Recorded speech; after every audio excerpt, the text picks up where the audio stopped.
Deleitados se encuentren conmigo acá en esta sesión de hoy, 12 de enero de 2024, dirigida a mis alumnos de la asignatura Práctica 3, Práctica de Derecho Penal, en la Escuela de Derecho de la Universidad Central de Venezuela, y al público en general.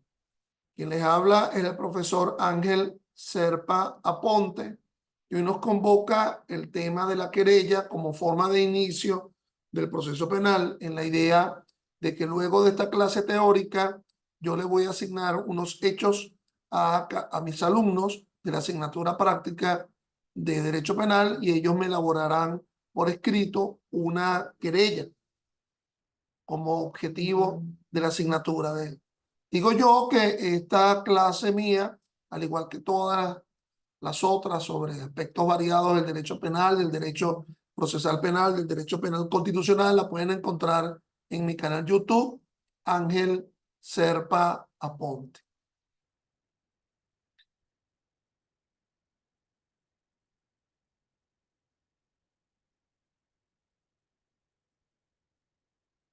Estimados míos,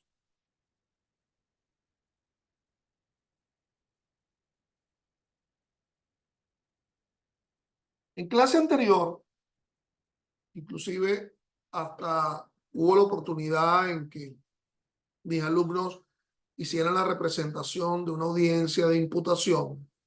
Recuerden ustedes que esta audiencia de imputación puede ser definitivamente va a ser en la fase preparatoria, pero puede ocurrir en sede fiscal o puede ocurrir en sede jurisdiccional. Esa audiencia de imputación generalmente se deriva a partir de la aprehensión flagrante de alguien en la comisión de delito, o puede ser puesto que resulta que ante la incomparecencia del notificado a imputar a sede fiscal, ello ha conllevado a que el fiscal del Ministerio Público pueda solicitar ante el juez de control una orden de aprehensión. Si ese juez de control la concede, entonces se ejecuta la orden de aprehensión, y la ejecutabilidad de la orden de aprehensión conduce a hacer comparecer al aprehendido a la audiencia de imputación, que en este caso siempre será en sede judicial. De igual forma, siempre será en sede judicial aquel delito menos grave, cualquiera sea la forma en la cual se haya dado inicio a su conocimiento. Es decir, la comisión de un delito menos grave, que es alguno de los que está descrito en el artículo 354 del Código Orgánico Procesal Penal. Ahora bien, existen otras formas de inicio del proceso penal. Es decir, la autoridad policial no se ha dado cuenta, no sabe de la existencia de ese delito. Entre cielo y tierra se dice que no puede haber nada oculta, pero bueno, aquí pareciera que no se ha dado conocimiento de él. Y la forma en que, digamos, se le abren los ojos, la forma en la cual se le concede un prisma a esos órganos de persecución para que se conduzca precisamente la imputación, son esos, como la doctrina lo ha denominado, actos proformadores de la acción penal. Perdonen que hoy viernes vengo un poco con unas palabras medio domingueras, con una frase medio domingueras, actos proformadores de la acción penal, actos que proforman, actos que empujan la acción penal. La doctrina ha denominado esos actos proformadores de la acción penal de dos formas. Uno es la denuncia y la otra es la querella. Pero vayamos al recuento de esa forma de inicio del proceso penal para calibrar, vincular lo que había sido expuesto en sesiones anteriores, dado que hoy es la primera clase de este año 2024 frente a mis alumnos, por cierto año en el cual les auguro, les Les deseo los mejores de los éxitos en todo lo que se propongan, desde un punto de vista personal, profesional, de salud, económico, familiar y hasta amoroso. Esa forma de inicio del conocimiento del delito, es decir, la forma en que se ha dado el conocimiento del delito, ya saben ustedes por explicaciones anteriores que puede ser el conocimiento flagrante. Se habla de una flagrancia propia y de una flagrancia impropia o cuasi flagrante. Flagrancia propia, percepción y aprehensión en el mismo momento. En la flagrancia, cuasi flagrancia o flagrancia impropia, hay una percepción, hay una persecución que conduce finalmente a una aprehensión. Esa aprehensión es percibida con objetos activos o pasivos de la comisión del delito que se habían verificado, observados inicialmente.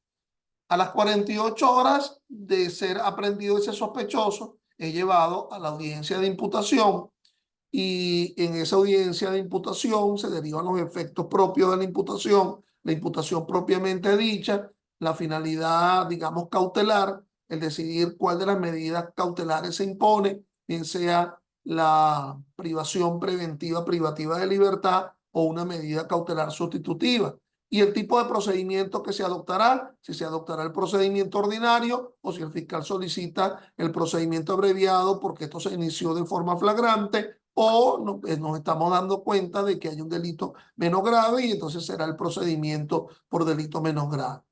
Hay una segunda forma de inicio que es el llamado conocimiento autónomo por vía de la noticia o notitia criminis, lo que configura un delito clandestino. De alguna forma el Ministerio Público se ha enterado de la comisión de ese delito, pero no existe un sospechoso, es decir, todavía no existe un aprendido.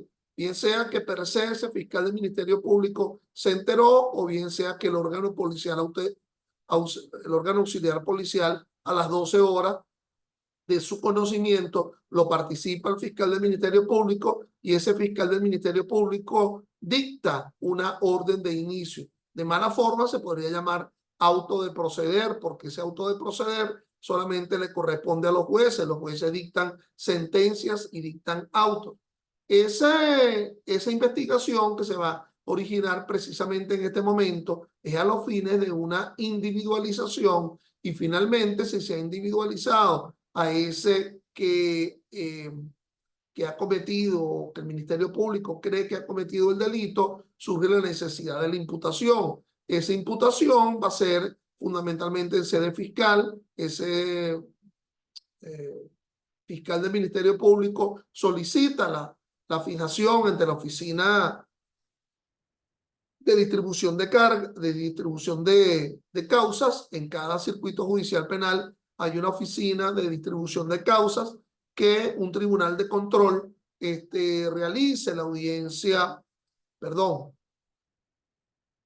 Si el fiscal del Ministerio Público en primer lugar va a notificar a ese imputable a los fines de la realización de la imputación en sede fiscal. Ahora bien, si verificada la notificación no se ha realizado la comparecencia, entonces eso legitima al fiscal del Ministerio Público para solicitar una orden de aprehensión. Esa orden de aprehensión la va a solicitar ante la oficina distribuidora de causas si es que hasta ahora ningún juez de control se ha abocado al conocimiento de dicha causa. Puede ser que algún juez de control se haya abocado al conocimiento de dicha causa porque dentro de los actos de investigación, por ejemplo, se solicitó una orden de allanamiento y el allanamiento fue fructuoso. O puede ser que a los efectos de... sí, bueno, francamente la orden de allanamiento y definitivamente el tribunal de control en donde se realizaría la audiencia de imputación es aquel que dictó la orden de allanamiento. Bueno, entonces, esa sería una segunda forma de inicio, es decir, los actos, el conocimiento autónomo por vía de la noticia crimini o el delito clandestino descrito en los artículos 283 y siguientes del Código Orgánico Procesal Penal. Pero una tercera forma es la que yo estoy mencionando en este momento, que son los llamados actos proformadores de la acción penal. Recuerden que anteriormente a la reforma 2021 del Código Orgánico, la reforma de septiembre de 2023, todas las audiencias de imputación se realizaban en sede judicial, pero a partir de la reforma de septiembre de 2021, y sobre todo con una sentencia, la sentencia 734 de diciembre de 2021 de la Sala Constitucional del Tribunal Supremo de Justicia, puede realizarse la audiencia de imputación en sede fiscal y ante la incomparecencia del imputable, entonces el juez de control está apto para que le sea solicitado por el fiscal del Ministerio Público el dictado de la orden de aprehensión. Por cierto, que esa presentación a la audiencia de imputación va a ser a las 48 horas siguientes luego de la ejecución de la orden de aprehensión. Pero síganme acá con los llamados actos proformadores de la acción penal, en la cual hay dos, la denuncia y la querella. En la clase de hoy va a versar exclusivamente sobre la querella, pero de alguna forma yo tengo que mencionarle ese acto, ¿no?, de proformación, que es la denuncia. En primer lugar, ¿qué es lo que se denuncia? No confundir denuncia con querella. Se denuncia un hecho penal. No podría denunciarse un hecho no penal, un hecho que sería conocido en el ámbito de la jurisdicción civil o en el ámbito de la jurisdicción contencioso administrativo, o en el ámbito de la jurisdicción disciplinaria o en el ámbito de la jurisdicción laboral. Se está denunciando un hecho penal, pero además un hecho penal cuya forma de inicio no va a ser por una acusación privada. Es decir, tiene que ser un hecho penal de acción pública. No podría ser por un hecho penal de instancia de parte agraviada. Cuando el delito es de instancia de parte agraviada, uno encuentra esa respuesta a partir de la propia tipificación del delito. Generalmente, bajo lo que la doctrina penal denomina requisitos de procedibilidad. Y entonces, bueno, se dice en el propio tipo penal, este delito será impulsado por vía de acusación o será impulsado por vía de querella, en fin. Entonces son delitos de instancia de parte agraviada. Por ejemplo, la difamación, la injuria, por ejemplo, la apropiación indebida simple, artículo 467 del Código Penal. En fin, se denuncia un hecho que no es de instancia de parte agraviada, que es un delito de acción pública. Ojo, ¿quién puede denunciar? Puede denunciar todos aquellos que han tenido el conocimiento de un delito, inclusive quien no lo ha presenciado. Es decir, un testigo referencial del delito puede denunciar a la víctima. Ahora, el hecho de que denuncie a la víctima no convierte a esa denuncia en una querella. O inclusive hay un dato curioso que puede hasta el propio imputable denunciar el hecho, lo que se denomina la imputación pública, que está regulado en el Código Orgánico Procesal Penal. Alguien está siendo señalado públicamente, no por el fiscal del Ministerio Público, está siendo señalado públicamente por la eventual comisión de un delito, imputación pública. Y ese señalado públicamente comparece a sede fiscal bajo la figura de la imputación pública y manifiesta que alguien lo está señalando, que la comunidad lo está señalando de la comisión de un delito, y eso es una forma de inicio. Entonces, inclusive hasta el propio imputable, pero todavía no ha sido imputado. Vamos a ver si esa imputación pública conduce a la llamada imputación formal. No vayan a confundir el concepto de imputación pública, que está regulado en el COP, con la imputación formal, que está regulado pues en el artículo 126A del Código Orgánico Procesal Penal. Esa imputación formal por parte del Ministerio Público, que precisa que ese Ministerio Público participe en lo que se denomina la probabilidad objetiva de responsabilidad, y que ya lo hemos trabajado en clases anteriores de esta asignatura práctica de Derecho Penal. Yo los invito a que acudan a mi canal YouTube, Ángel Serpa Ponte, para encontrar allí, si ustedes quieren verificar lo que se denomina la imputación pública o las formas de inicio por vía de la audiencia de imputación en sede fiscal. Entonces, o en sede jurisdiccional. Entonces, puede haber denuncia sin denunciado. Es decir, estoy denunciando un hecho, estoy denunciando las consecuencias, las resultas de un hecho que reviste carácter penal, y hasta ahora no tengo el concepto de quién es el que cometió el hecho. O no confundir denuncia con aprehensión flagrante. Recuerda que precisamente por no haber una aprehensión flagrante o por no haber un conocimiento oficioso, ha tenido que alguien empujar este proceso penal, lo que llaman actos proformadores, abrirle los ojos al titular de la acción penal, y esta es una fórmula por la denuncia. Puede haber denuncia verbalizada o puede haber denuncia escrita.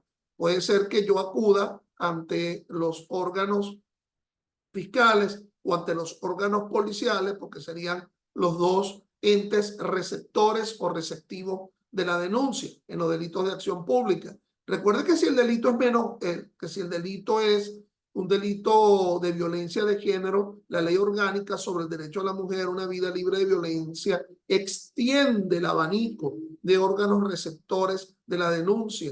Es decir, prácticamente la Oficina de Atención a la Mujer, los órganos policiales, la autoridad policial, ya lo he manifestado, las fiscalías, es decir, amplía el abanico de órganos receptores o receptivos de la denuncia. Pero bueno, fundamentalmente son estos dos, el Ministerio Público y los órganos policiales. Antes de que alguien me pregunte qué órganos policiales, debo decirte que todos son susceptibles para poder recibir esta denuncia.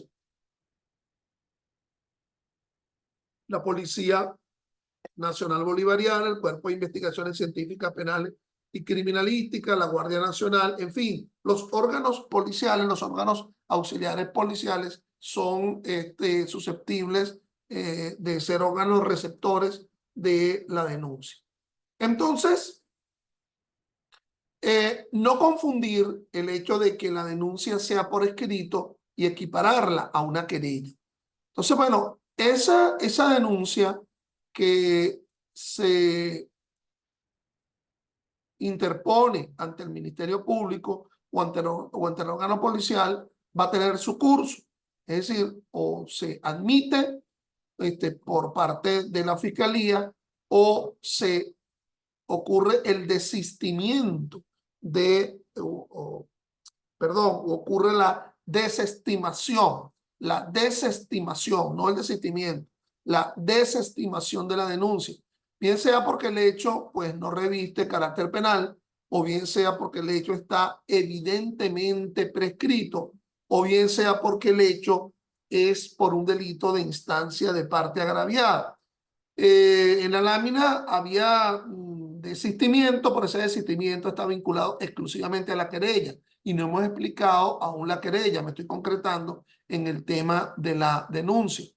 Por cierto que esa desestimación por parte de la denuncia, por parte del Ministerio Público de la denuncia, ha de ser llevado a sede judicial por la oficina distribuidora de causas, si es que ningún juez hasta ahora de control está conociendo el asunto, y ese juez de control puede aceptar o puede rechazar la desestimación de la denuncia por parte del Ministerio Público. Si lo rechaza, lo remite de nuevo al Ministerio Público, dando la pauta a los efectos, porque todavía nos encontramos dentro de un sistema acusatorio donde el Ministerio Público es el titular de la acción penal.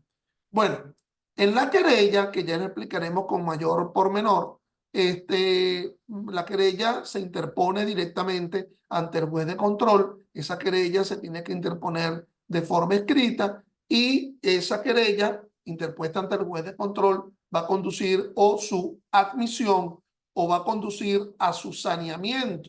El juez de control puede requerir que sea saneada dicha querella, o bien sea porque no se ha indicado quién es el querellante, quién es el querellado, cuál es la dirección, cuál es el delito, cuáles son los hechos, y conduce a un saneamiento. Pero también ese juez de control puede decidir la desestimación, no el desistimiento. la desestimación de la querella, o casi que por las mismas razones por las cuales se condujo a la desestimación de la denuncia, bien sea porque el hecho no reviste carácter penal, porque el hecho está evidentemente prescrito o porque se trata de un delito de instancia de parte agraviada, y con lo cual los delitos de instancia de parte agraviada, su forma de inicio, su forma de conocimiento es a partir de una acusación privada que se interpone ante un juez de juicio. Entonces, bien sea por la oficina o definitivamente por la oficina distribuidora de causa,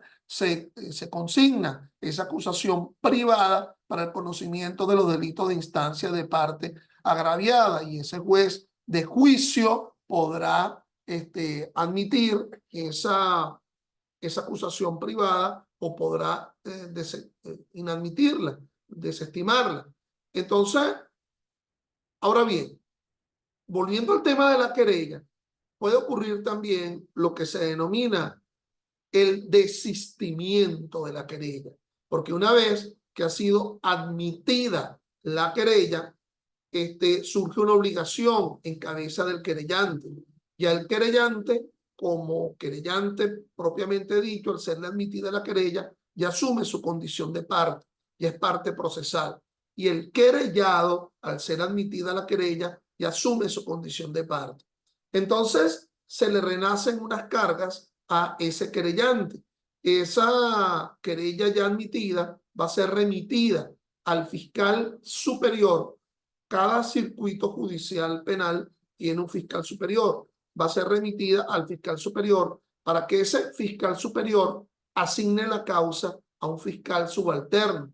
Si lo que se presentó fue una querella por un delito de violencia de género, bueno, le asignará al fiscal superior la causa a algún tribunal de el ámbito de violencia de género. Si la querella que ha sido presentada en contra de un adolescente que se dice que ha cometido un delito y ha sido admitida la querella, ese fiscal superior le asignará la causa a un fiscal subalterno del ámbito del sistema penal de responsabilidad de adolescente. De igual forma, hay que tomar en cuenta que el juez de control ante el cual se interpone la querella directamente tiene que ser un juez de control competente en razón del territorio, en atención al sitio, al circuito o a la extensión judicial. Puede ser que haya circuitos judiciales que tengan extensiones judiciales. Por ejemplo, el circuito judicial del estado Miranda, que tiene una conformación estadal, bueno,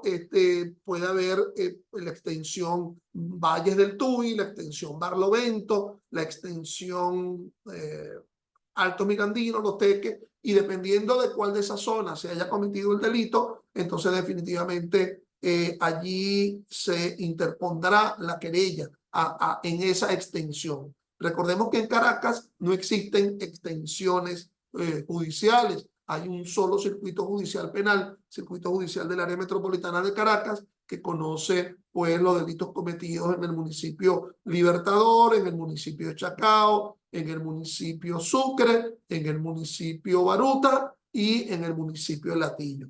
Entonces existe esa amplia competencia en los tribunales de control del circuito judicial penal del área metropolitana de Caracas, pero sí hay tribunales de control de instancia municipal, y si el delito que se está querellando es un delito menos grave, repito, alguno de aquellos descritos en el artículo 374, creo que anteriormente me había equivocado, le había dicho 354, perdón, ahora es que lo estoy diciendo, ahora es que me estoy equivocando, en realidad es 354, artículo 354 del Código Orgánico Procesal Penal. Allí se precisan cuáles son los delitos menos graves, entonces la querella se interpondrá ante un tribunal de control de instancia municipal por vía de la oficina distribuidora de causa. Entonces, digamos que distinto a la desestimación puede existir el desistimiento, en el sentido que el querellante pues no se presenta ante cualquiera de las audiencias que haya sido convocada. Es decir, una audiencia o en sede fiscal o una audiencia en sede judicial y no comparece. También puede ser que ese querellante que ya ha presentado la querella y que se le ha admitido la querella y que ahora le renace la oportunidad procesal, sí. Es decir, el curso causal del asunto es que remitido ante la fiscalía puede puede solicitar una imputación. Y esa imputación, porque fíjense, ustedes dirán, pero bueno, la admisión de la querella no configura una imputación, la admisión de la querella configura lo que yo denomino una imputación material. Hay algunos que lo denominan como un acto de mero trámite o de mera sustanciación, pero en realidad es una imputación material, pero todavía no existe la imputación formal. Esa imputación formal que debe provenir del propio fiscal del Ministerio Público. Entonces, ante la admisión de la querella, ese fiscal del Ministerio Público imputa formalmente. Puede ser que no decida imputar y en su lugar solicite un sobreseimiento. ¿Cómo un sobreseimiento si no ha habido todavía una imputación formal? Bueno, porque hay una individualización. El concepto de imputación material lo plasma de alguna forma en el artículo 295 del Código Orgánico, en el sentido de que en el final de su encabezado se indica que la fase preparatoria va a durar 6 meses desde la individualización, que puede ser por esta admisión de la querella o desde la imputación formal. Entonces, bueno, definitivamente allí ese fiscal podrá solicitar el sobreseimiento frente a esa imputación material. Pero supónganse ustedes que ese fiscal imputa formalmente.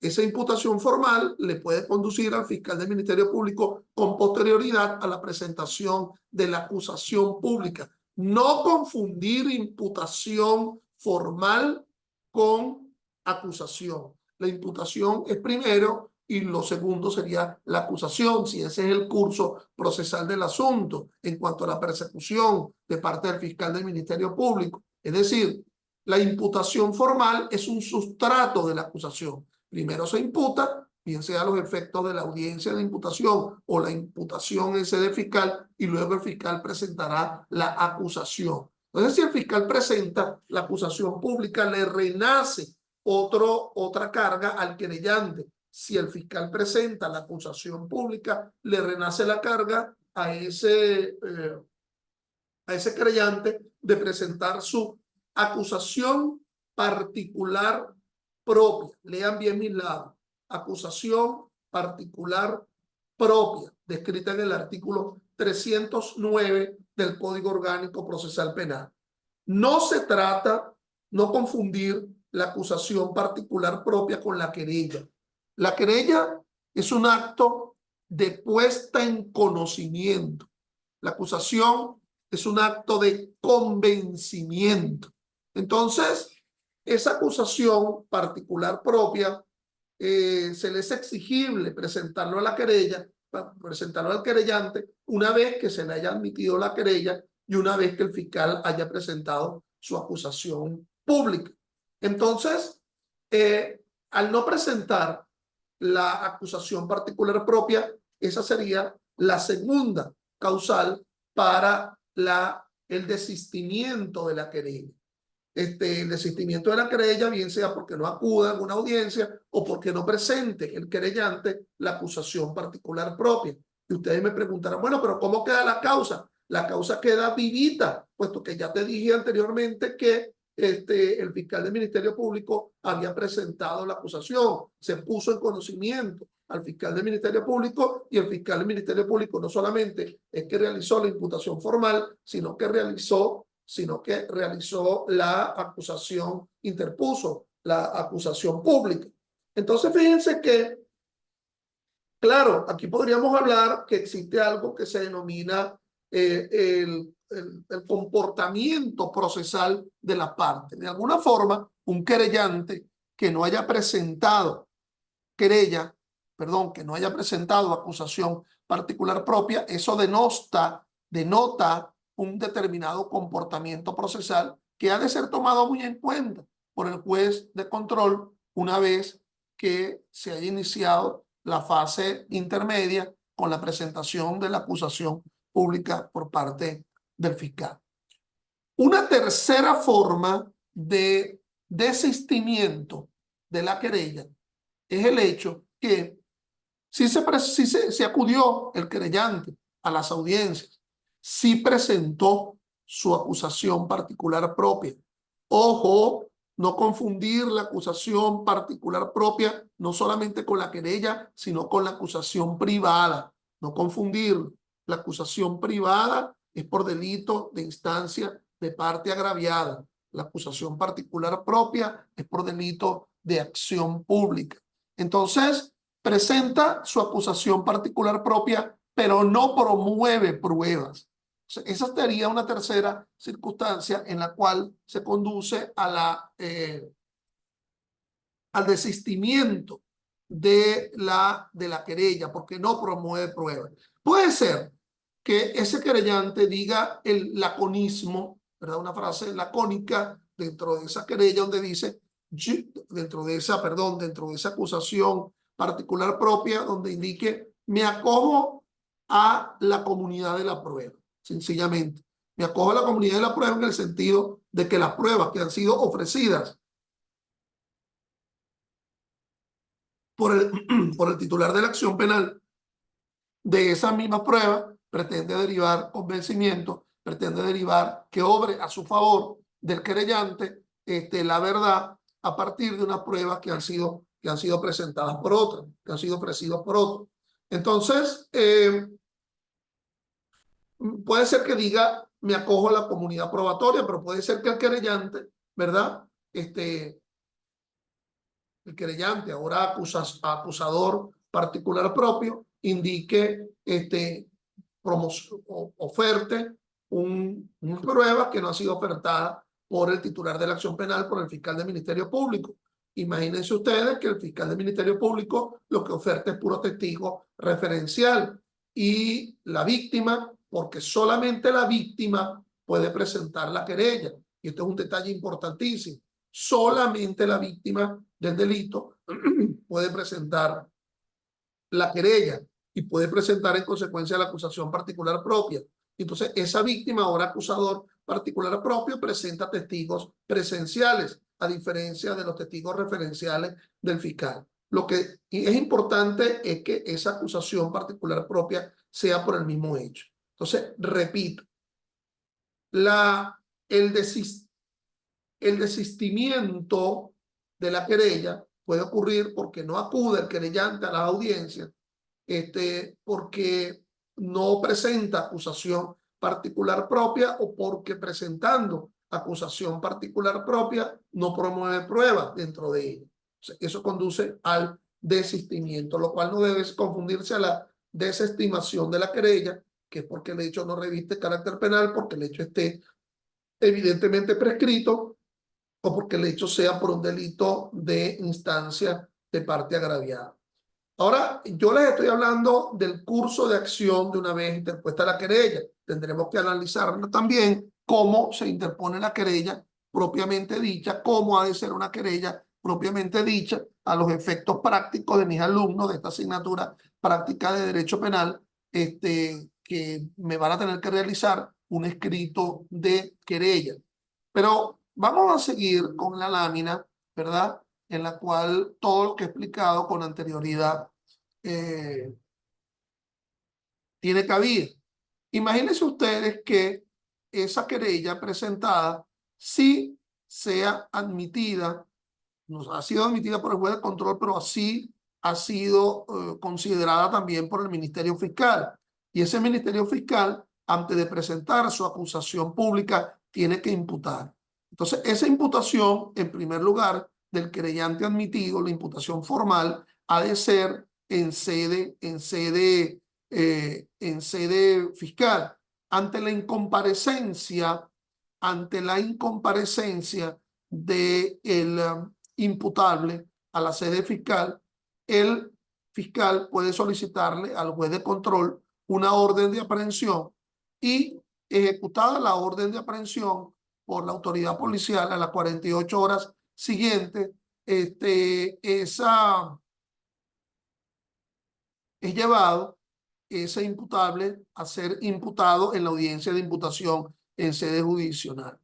La sentencia anterior, la 353 del año 2017, como les dije, fue sustituida por esta, por la sentencia 754. Creo que anteriormente me equivoqué, les había hablado de sentencia 734 y en realidad es la sentencia 754 del 9 de diciembre de 2021 de la Sala Constitucional, donde se indica que la audiencia en fiscalía va a ser de los delitos que no sean flagrantes, de los delitos que no sean menos graves. Digo, delitos, no existe un delito flagrante, sino la comisión flagrante de un hecho ilícito, sin la percepción de la comisión flagrante de un hecho ilícito. Repito, también los delitos menos graves y cuando se trata de la ejecución de la orden de aprehensión. Ello va a ser en sede judicial, salvo que el delito, su conocimiento haya sido por el conocimiento autónomo o se trate de la imputación de alguien que ha sido denunciado o de alguien que ha sido querellado. Entonces, previa citación, esa imputación va a ser en sede fiscal. Ante la incomparecencia, entonces, se citará, se solicitará al juez de control la orden de aprehensión a los efectos de la aprehensión del imputable y la ejecución de la orden de aprehensión por el órgano policial. Es decir, la imputación formal será en sede fiscal cuando se trata de conocimiento oficioso de delito grave, no por flagrancia, sino cuando se haya admitido la denuncia o la querella. Y en sede judicial, la imputación formal, esa del 126A del COP, cuando se trate de delito grave, por la comisión flagrante de dicho delito y por haberse ejecutado la orden de aprehensión. Ejemplos del otro tipo de imputación material, que, bueno, su existencia dentro del catálogo procesal se verifica en el artículo 295, cuando se dice que la fase preparatoria durará 6 meses a partir de la individualización del imputado. Aquí tendremos muchos ejemplos de imputación material. Por ejemplo, la admisión documental fiscal de la denuncia penal cuando ha sido denunciado, la admisión judicial de la querella, el rechazo del juez a la desestimación fiscal de la denuncia, conforme al 284, una solicitud fiscal de la orden de aprehensión. Por favor, ingresen a la segunda parte de la sesión de hoy con las mismas coordenadas con la cual ingresaron a esta para continuar con esta explicación del día de hoy.